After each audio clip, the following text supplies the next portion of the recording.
নিষিদ্ধ চাওয়া লেখিকা আফরোজা পর্ব ৮৮, ৮৯, ৯০। সজল ইসরাতকে কোল থেকে নামিয়ে সোজা করে দাঁড় করিয়ে ঠাস ঠাস করে দুই গালে দুইটা বসিয়ে দিল। ইসরাতের চোখ থেকে পানি পড়ছে, গালে হাত দিয়ে বলল, সত্যি কথাগুলো সবসময় তিতাই হয়? আপনার গায়ে জ্বালা উঠে গেল নাকি? আমাকে মেরে নিজের পুরুষত্ব দেখাচ্ছেন? আপনার কাছে এর চেয়ে ভালো কিছু আশা করা যায় না। সজল ইসরাতের গাল চেপে ধরে বলল, খুব কথা শিখেছিস দেখি। অভদ্রের বাচ্চা, তোকে মেরে মাটিতে পুঁতে রাখবো, মুখে মুখে তর্ক করিস? ইসরাত, আমার বাপ চাচাদের থেকে আপনিও কোনো অংশে কম নন।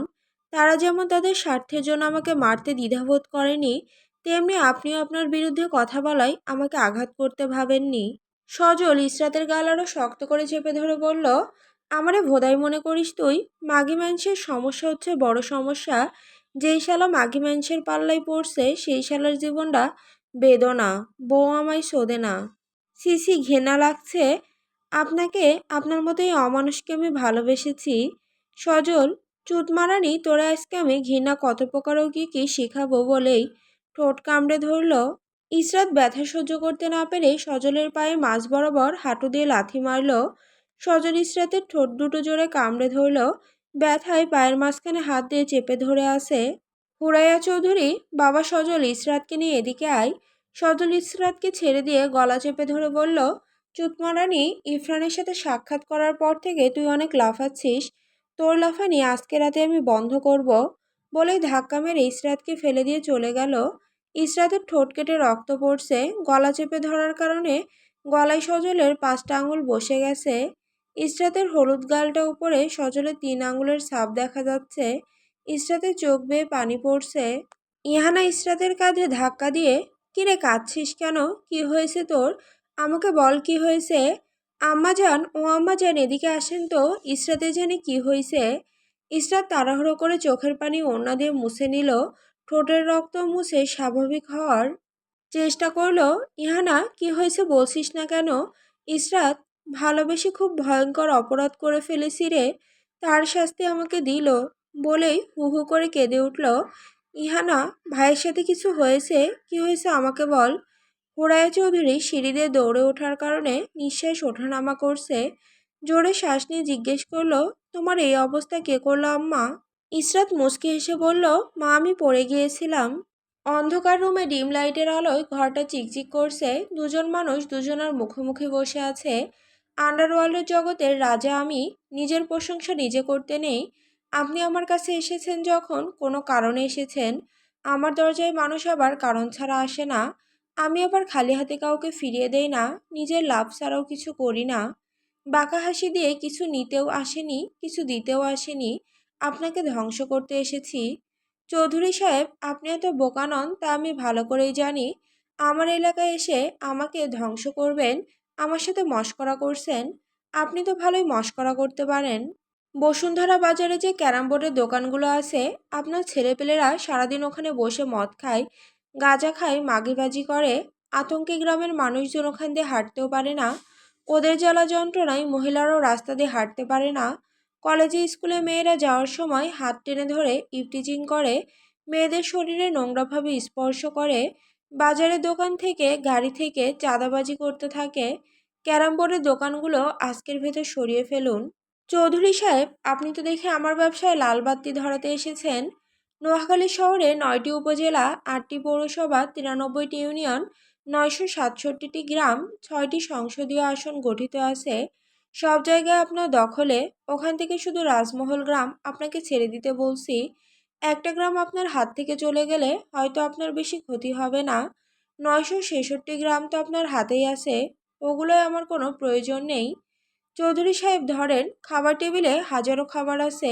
হাজারো খাবারের ভেতরে আপনার পছন্দের খাবার হচ্ছে মুরগির লেগ পিস। অধীর আগ্রহ নিয়ে মুরগির লেগ পিসটা মুখের সামনে নিলেন। হাঁ করে যে কামড় দিতে যাবেন, ওই মুহূর্তে যদি আমি আপনার হাত থেকে লেগ পিস টেনে নিয়ে যেতে চাই, আপনি কি করবেন চৌধুরী সাহেব? আপনি যে সবসময় আপনার পছন্দের খাবারটা খেতে পারবেন তা তো নয়। মাঝে মাঝে নিজের পছন্দের খাবারটা অন্যকে তুলে দিতে হয়।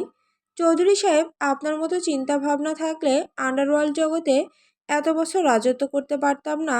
এই জগতে থাকতে হলে মায়ের কোনো স্থান নেই। মুখের খাবার তো দূরের কথা, নিজের পায়ের ধুলোবালিও যদি বাতাসে উড়ে অন্যের বাড়িতে পড়ে তাও তা আমি মেনে নিব না। ওর বাড়ি গিয়ে ওর গলা কেটে পায়ের ধুলোবালি নিয়ে চলে আসব। আমি 2 দিনের মেহমান, কারোর সাথে গ্যাঞ্জাম করতে চাই না। যখন আপনার এতই শখ তাহলে দেখা যাক খেলায় কে জেতে কে হারে। চৌধুরী সাহেব, আপনার ব্যাপারে বেশ ভালোই এই জগতে চর্চা হয়। আপনার জগৎ আমাদের থেকেও ভয়ঙ্কর। আপনি তো নোয়াখালী শহরে পড়ে থাকার লোক না, একজন ইন্টারন্যাশনাল মাফিয়া, যুক্তরাষ্ট্রের আন্ডারওয়ার্ল্ডের রাজা। এক কিশোরী মেয়ের প্রেমে পড়ে নিজের রাজত্ব ছেড়ে এসে রাজমহল গ্রাম দখলে যাচ্ছেন। আমার ব্যাপারে খুব ভালোই তো জানেন, নেকড়ে শিম্পাঞ্জি। চৌধুরী সাহেব, আমার নামটা আপনার মুখে যে কি ভালো লাগছে বলার বাহিরে। আর একবার ডাকুন তো আমার নামটা। কালকের দিনের ভিতরে ছেলেপেলেদের সরিয়ে ফেলেন, না হলে কিন্তু আমার কৌশলে আমি সরাবো। চৌধুরী সাহেব, আমার সাথে হাত মিলিয়ে ফেলুন। আমার রাজত্ব থেকে আপনারও সুবিধা হবে, আপনার রাজত্ব থেকে আমারও কিছু সুবিধা হবে। কি বলেন? পাপের জগতে ডুবে আসি বলে তাই বলে যে সব পাপে হাত লাগাবো তা তো নয়। চৌধুরী সাহেব, আমলনামা যদি খোলা হয় আমার থেকে কিন্তু আপনার আমলনামায় বেশি পাপ লেখা থাকবে। নেকড়ে শিম্পাঞ্জি, আমার আমলনামা আপনি কোথায় পেলেন? স্বর্গে গিয়েছিলেন নাকি আমার আমলনামা আনতে? কি যে বলেন চৌধুরী সাহেব, আপনি এমপি সাহেবের মতো মানুষকে আপনি হাত পা কেটে মেডিকেলে ভর্তি করিয়েছেন, আবার মিডিয়াদের দিয়ে খবর প্রচার করলেন এমপি সাহেব অ্যাক্সিডেন্ট করেছে। আপনার খেলার ধরন আলাদা। সজল চৌধুরী কারো কাছে মাথা নত করেনি, আর কখনো করবেও না। উঠলাম, আবার দেখা হবে কোনো একদিন, আসি। নেকড়ে শিম্পাঞ্জি সজলে যাওয়ার দিকে তাকিয়ে হাসছে। অন্ধকারেও নেকড়ের চোখগুলো ঝলঝল করছে। নেকড়ের চোখ হচ্ছে বিলাই চোখ, জোড়া ভ্রু, ঠোঁট দুটো মেয়ে মানুষের মতো গোলাপি, চুলগুলো কোকড়া, গায়ের রংটা শ্যামলা, উচ্চতা 5 ফুট 11 ইঞ্চি, দেখতে শুনতে একজন নায়কের মতন, কিন্তু তার কাজকর্ম সব নিকৃষ্ট পশু জানোয়ারের থেকেও খারাপ। নোয়াখালী আন্ডারওয়ার্ল্ড জগতের রাজা নেকড়ে। নেকড়ের বাপ দাদারা সবাই এই জগতে রাজ করে গেছে। নেকড়ের বড় ভাই মারা যাওয়ার পর নেকড়ে এই জগতে পা দিয়েছে। নেকড়ে ঠান্ডা মস্তিষ্কের মানুষ, কারোর সাথে কখনো উঁচু গলায় কথা বলে না। মিষ্টি কথা বলতে বলতে মানুষের গলায় ছুরি চালিয়ে দেয়। সরকার, রাজনীতি দলের যত লোক সবাই নেকড়ের কাছে সাহায্যের জন্য আসে। নেকড়ে সব দলের সাথে হাত মিলিয়ে রাখে, কারণ তার সব দলকে প্রয়োজন হয়। তার ছেলেরা সব জায়গায় চাঁদাবাজি করে, দরিদ্র মানুষের থেকে জমি নিয়ে টাকা ধার দেয়, সেই জমি আর কখনো ফেরত দেয় না। আনমোল চৌধুরী, তার স্ত্রী কামছিয়া, বড় ছেলে কাউসার, মেজ ছেলে হামিদুর, ছোট মেয়ে মরিয়ম বাড়িতে এসে পৌঁছেছে 1/2 ঘন্টা হয়ে গিয়েছে। সবাই ডাইনিং টেবিলে খাবার খেতে বসেছে। হুরায় চৌধুরী সবাইকে খাবার বেড়ে বেড়ে দিচ্ছে। ইলহাম চৌধুরী, আসতে কোনো অসুবিধা হয়নি তো? আনমোল চৌধুরী, ভাইজান আসতে কোনো অসুবিধা হয়নি। ইহানা সজল কোথায়, ওদের যে দেখছি না। সজলের নাম শুনেই মরিয়ম এদিক ওদিক তাকিয়ে সজলকে খুঁজতে লাগলো। 6 মাসের মতো হয়েছে সজলকে দেখে না, একবার দেখতে পারলেই মনটা শান্তি হয়ে যেত। ইলহাম চৌধুরী, ইহানা নিজের রুমে বসে বই পড়ছে। 2 দিন পরে এসএসসি পরীক্ষা। সজল অফিসে গেছে, কল দিয়ে বলেছি তোরা এসেছিস, চলে আসবে হয়তো কিছুক্ষণ পরে। হুরাইয়া চৌধুরী, কেউ কোনো কথা বলছো না কেন? নিজেদের জন্মভূমিতে এসে কি তোমাদের ভালো লাগছে না? কামসিয়া, আমাদের সম্পর্ক তো বদলে যাবে কিছুদিন পরে। কামসিয়া, ঠিক বলেছেন ভাবি, সম্পর্ক বদলে গেল একটি পলকে। সবাই অট্টহাসিতে মেতে উঠল। আজ চৌধুরী বাড়িটা পরিপূর্ণ লাগছে। ইসরাত সিঁড়ি দিয়ে নামছে, ডাইনিং টেবিলে এত মানুষ দেখে মাথায় ঘোমটা দিল। কামসিয়া, মাশাল্লাহ মাশাল্লাহ, আমার বৌমা দেখতে তো অনেক সুন্দর। সবাই সিঁড়ির দিকে তাকালো। কাউসার মুখের সামনে খাবার নিয়ে হাঁ করে ইসরাতের দিকে তাকিয়ে আছে। ইসরাতের পরনে গাউন সাদা কালারের, সাদা ওড়না, সাদা পায়জামা। ইসরাতের চুল বেশ লম্বা হয়েছে, কোমরের নিচে ছুঁই ছুঁই। মরিয়ম কাউসারকে চিমটি কেটে বলল, এক দেখাতেই ভাবির প্রেমে পড়ে গেলি নাকি দাদা ভাই? কাউসার, উফ, করছিসটা কি? বিয়ে করব বউকে খুঁটিয়ে খুঁটিয়ে দেখতে হবে না?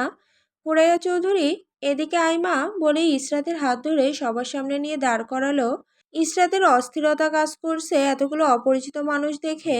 হুরাইয়া চৌধুরী, এই হচ্ছে তোমার চাচি শাশুড়ি, চাচা শ্বশুর, এই হচ্ছে তোমার ননদ, এরা দুজন হচ্ছে তোমার দেবর। কামসিয়া, মরিয়ম, কাউসার, হামিদুল, আনমোল আহাম্মকের মতো হাঁ করে তাকিয়ে আছে, কিছুই বুঝতে পারছে না। কামসিয়া, ভাবি বুঝলাম না, ইহানার চাচি শাশুড়ি হয় কিভাবে? হুরাইয়া চৌধুরী ইসরাতকে জড়িয়ে ধরে বলল, ও হচ্ছে সজলের বউ ইসরাত মেহেদিবা চৌধুরী। মরিয়মের কান দিয়ে ধোয়া বের হচ্ছে, চোখে পানি টলটল করছে, ইসরাতের দিকে তাকিয়ে আছে। কাউসারের গলায় খাবার আটকে গেল। ইলহাম চৌধুরী পানির গ্লাসটা এগিয়ে দিল। কাউসার কাশতে কাশতে চোখ দিয়ে পানি বের হয়ে গেছে। পানি ডকডক করে খেয়ে গ্লাসটা টেবিলের ওপর রেখে জোরে জোরে নিঃশ্বাস নিচ্ছে। আনমোল চৌধুরী, ভাইজান সজল বিয়ে করেছে কবে? আমাদের তো কিছু জানালেন না। ইলহাম চৌধুরী, নিজের বিয়ের আয়োজন নিজে করে আমাকে ওর বিয়েতে দাওয়াত দিয়েছে। ওর কথা আর বলিস না, ছেলেটা কোনো কথা আমার শোনে না, নিজের যা মনে চায় তাই করে। ভেবেছি ইহানার বিয়ের সময় সজলের বিয়েরও অনুষ্ঠান করব, তাই আর তোদেরকে বলি নাই। কামসিয়া, সজল নিজে পছন্দ করে বিয়ে করেছে। সজলকে দেখলে তো এরকম মনে হয় না, সবসময় গম্ভীর থাকে। মেয়ে তো দেখি সজলের থেকে অনেক ছোট। ইসরাতের নাকের ডগা ঘেমে পানি পড়ছে। সবাই শুধু ওর আর সজলের বয়স নিয়ে কথা বলে। ইসরাতের অস্থিরতা কাজ করছে। ইসরাতের ইচ্ছে করছে পালিয়ে সবার থেকে দূরে চলে যেতে। মরিয়ম ভাঙা মন নিয়ে কাঁপা কাঁপা কণ্ঠে জিজ্ঞেস করল, বড় আম্মা, সজল ভাইয়া কি প্রেম করে বিয়ে করেছে? সজল, কোনটা শুনলে তুই খুশি হবি সেটা বল। আনমোল চৌধুরী, কখন এসেছিস? তোর কথাই হচ্ছিল আমাদের সাথে খাবার খেতে বস। সজল চেয়ার টেনে বসতে বসতে বলল, চন্দ্রমুখী, এক বোতল ঠান্ডা পানি নিয়ে আসো তো, খুব ক্লান্ত লাগছে। ইসরাত ফ্রিজ থেকে পানির বোতল এনে সজলের দিকে না তাকিয়ে বোতলটা সজলের সামনে ধরল। সজল দুষ্টু হাসি দিয়ে ইসরাতের হাতের কবজি চেপে ধরে বলল, চন্দ্রমুখী, সবার সামনে আমার দিকে তাকাতে লজ্জা লাগছে বুঝি? ইসরাত সজলের কাছ থেকে নিজেকে সারানোর চেষ্টা করছে। সজলের দিকে অসহায় চোখে তাকিয়ে ইশারায় সজলকে ছাড়তে বলছে। সজল ইসরাতের হাত ছেড়ে দিয়ে পানির বোতলের মুখ খুলতে খুলতে বলল, মরিয়ম ভাবির সাথে পরিচিত হয়েছিস তো? মরিয়ম মাথা নিচু করে বসে আছে, চোখের পানি আটকানোর চেষ্টা করছে। কথা বলতে চেয়েও কথা বলতে পারছে না। কাউসার, তোমার সাথে তো প্রতিদিনই আমার কথা হয়, তুমি কখনো বললে না যে বিয়ে করেছো। সজল, বিয়ে করেও ব্যাচেলারদের মতো জীবন কাটাতে হচ্ছে, তাই শরমে কাউকে বলিনি আমি যে বিয়ে করেছি। ইসরাত সজলের দিকে অগ্নিদৃষ্টি দিয়ে তাকিয়ে আছে। সজল ইসরাতকে চোখ মেরে ঠোঁটে দুষ্টু হাসি নিয়ে বলল, চন্দ্রমুখী, আমার রুমে আসো তো, তোমার সাথে আমার কিছু প্রয়োজনীয় কাজ আছে। হুরাইয়া চৌধুরী, আগে খাবার খেয়ে নে, তারপর যা কাজ করার করিস। ইসরাতও কিছু খায়নি, দুজনে আগে খাবার খাবি। সজল, চন্দ্রমুখী, আমার পাশে বসো, আমি তোমাকে খাবার খাইয়ে দিব। ইসরাত রাগে ফোঁসফোঁস করতে লাগলো। কটমট করে বলল, আমি হাত দিয়ে খেতে পারি। সজল, চন্দ্রমুখী, আমার উপর রাগ করে আসো, এই অধমের উপর কি তোমার দয়া মায়া হয় না? ইসরাত ভেঙচি মেরে হুরাইয়ার পেছনে গিয়ে দাঁড়ালো। শয়তান বেটা, আমাকে মারার সময়, গালি দেওয়ার সময় এই ভালোবাসা কোথায় ছিল? বেটার যে কত রূপ দেখতে হবে আল্লাহই ভালো জানে। সজল, চন্দ্রমুখী, ভালোই ভালোই খেতে আসো, আমার ভালো মুডকে সবসময় নষ্ট করে দেওয়ার চিন্তায় থাকো তাই না? ইলহাম চৌধুরী খাওয়া শেষ না করে হাত ধুয়ে উঠে গেল। সজল যে বেহায়া, কখন যে কি বলে ফেলে তার ঠিক নেই। ছোট ভাইয়ের সামনে লজ্জায় পড়তে হবে, তাই আনমোল চৌধুরীকে নিয়ে নিজের রুমে গেল। হুরাইয়া চৌধুরী, তোর সাথে ইস্টার যখন খেতে চাচ্ছে না, থাকার জোর করিস না, আমি ওকে পরে খাওয়াই দিব, তুই খেয়ে উপরে যা। সজল কর্কশ গলায় বলল, আম্মাজান, ওকে 5 সেকেন্ড সময় দিলাম, আমার পাশে এসে বসতে বলেন। আমি যখন বলছি খাওয়াই দিব, দুনিয়া যদি উল্টেও যায় তারপর আমি ওকে খাবার খাইয়ে দিব। ও যদি বেশি তেড়ামি করে, ওকে থাপড়িয়ে থাপড়িয়ে ভাত খাওয়াবো বলে দিলাম। কাউসারের আর সহ্য হচ্ছে না, সজল একটু বেশি করছে। ও যতদূর সজলকে চেনে, সজলের মেয়েদের প্রতি কোনো ইন্টারেস্ট নাই। তার ভেতরে দেশে এসে বিয়েও করে ফেলেছে নিজের হাঁটুর বয়সী মেয়েকে। এর ভেতরে কোনো না কোনো রহস্য আছে। এই মেয়ের মাঝে কি এমন আছে যে প্রথম দেখায় কাউসারের মনের দরজা খুলে প্রবেশ করেছে? মরিয়মের কাছে সজলকে খুব অপরিচিত লাগছে। সজল যুক্তরাষ্ট্রে থাকাকালীন কখনো চোখ তুলে মরিয়মের দিকে বা অন্য কোনো মেয়ের দিকে তাকায়নি। সজলের আকর্ষণ পাওয়ার জন্য, নিজের দিকে টানার জন্য কত কিছু করল, কিন্তু কখনো সজল ফিরেও তাকায়নি। বুকে সাহস নিয়ে একবার নিজের ভালোবাসা প্রকাশ করেছিল। তখন সজল বলেছিল, সজলের হৃৎপিণ্ড ছোট্ট এক শ্যামলাবতী নিজের নামে দলিল করে নিয়েছে। সেই দলিল নামায় লেখা আছে সজল চৌধুরী শুধু শ্যামলাবতীর।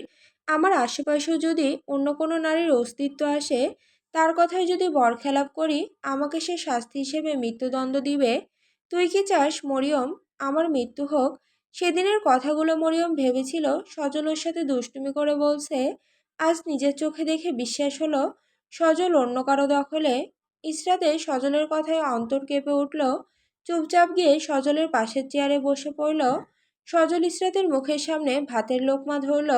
ইসরাত মূর্তির মতো বসে আছে, খাবারও খাচ্ছে না, সজলের দিকে তাকাচ্ছেও না, নিচে তাকিয়ে আছে। সজল ইসরাতের মুখের সামনে মুখ নিয়ে মিনমিন করে বলল, চন্দ্রমুখী, এখন যদি খাবার না খাও আমি সবার সামনে কিন্তু চুমু দেওয়া শুরু করে দিব। ইসরাত সজলের হাতের লোকমা ঠুস করে মুখে নিয়ে নিল। কামসিয়া, বাবা জীবন, বিয়ের পরেই বউ পাগল হয়ে গিয়েছিস। তোর বাপ চাচারা তো কখনো এরকম বউ পাগল ছিল না। তুই এরকম বউ পাগল হলি কোথা থেকে? সজল, কাকিমা, বউ আমারে তাবিজ করছে গো। খাইতে পারি না বউ ছাড়া, ঘুমাইতে পারি না বউ ছাড়া, টয়লেটেও যাইতে পারি না বউ ছাড়া, কিছুই করতে পারি না বউ ছাড়া। যদি বউরে ছাড়া কিছু করতে যাই তখন আর আমি নিঃশ্বাস নিতে পারি না। দেখছেন কাকিমা কিভাবে আমাকে তাবিজ করে নিজের বশ করে রেখেছে। হামিদুর, ভাইয়া ভাবি তাবিজ করেছে নাকি তুমি ভাবিকে তাবিজ করেছো সেটা তো দেখতেই পাচ্ছি আমরা। কামছিয়া, তোর সব কথাই বুঝলাম বাবা, কিন্তু তুই টয়লেটে যেতে পারিস না কেন তোর বউ ছাড়া? সজল বাঁকা হাসি দিয়ে বলল, টয়লেটে যাওয়া দিলেই বউ আমার পা ধরে বসে থাকে, তাকে ছাড়া টয়লেটে যেতেই দেয় না। ইসরাতের লজ্জা লাগছে, সবার সামনে কিভাবে মিথ্যা কথা বলছে। এত নির্লজ্জ মানুষ হয় কি করে? ইসরাত আর সহ্য করতে না পেরে সজলের মুখ চেপে ধরল। সজল চিল্লিয়ে বলল, দেখছেন কাকিমা, আমার বউয়ের আর সহ্য হচ্ছে না, আমার আদর পাওয়ার জন্য উতলা হয়ে উঠেছে। ইসরাত সজলকে ছেড়ে দিয়ে দৌড়ে সিঁড়ি দিয়ে উপরে উঠতে উঠতে বলল মনে মনে, অসভ্য, লাগামহীন, নির্লজ্জ, বেহায়া, সাদা কাওয়া। নিজের তো লজ্জা শরম নাই, সবার সামনে আমাকে লজ্জা দেয়। হুরাইয়া চৌধুরী, দিলি তো মেয়েটাকে লজ্জা, সবার সামনে বডের হাড্ডি, সব সময় শুধু মজা করতে থাকে। সজল খাবার খেতে খেতে কাউসারকে জিজ্ঞেস করলো, ইহানার সাথে দেখা হয়েছে তোর? কাউসার, না। মরিয়ম সজলের দিকে একদৃষ্টিতে তাকিয়ে আছে। কামসিয়া, শুরুতে তো আমি তোর বউকে ইহানা মনে করেছিলাম। সজল খাওয়া বন্ধ করে দিয়ে কামসিয়ার দিকে তাকিয়ে বলল, কাকিমা, তোমার মতো কাউসারও কি ইহানা মনে করে আমার বউয়ের দিকে হাঁ করে তাকিয়েছিল নাকি? মরিয়ম, দাদাভাই তো হাঁ করে তাকিয়েছিল। কাউসার, ওর কথা বিশ্বাস করার মতো ভাইয়া, ডাহা মিথ্যা কথা বলছে। সজল, আজ হয়তো না জেনে তাকিয়েছিস, দ্বিতীয়বার যদি এই ভুল করিস তখন তুই যে আমার ছোট ভাই তার মনে রাখবো না, বলে দিলাম। বলে হাত ধুয়ে সজল উপরে উঠে গেল। কামসিয়া, ভাবি, তোমার ছেলে তো পুরোপুরি শেষ। তোমার বৌমা তোমার ছেলের মাথাটা শেষ করে দিয়েছে। সময় থাকতে কিছু একটা করো।